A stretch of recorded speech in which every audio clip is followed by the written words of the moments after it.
Через 17 минут выхожу на 5D. Сегодня буду по жесткому.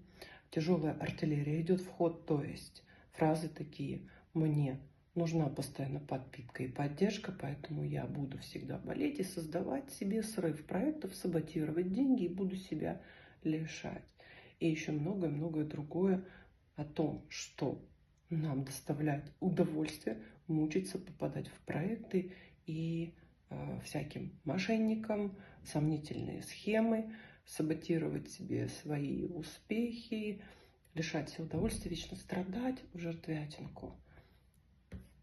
Это 5D, ребята, где можно через такие ключи снять состояние и энергозаряды освободить и перестать получать тот самый мучительный, мучающий вас дофамин, а зажить нормальной, здравой жизнь, полноценной, удовольствие, изобилие и достатки.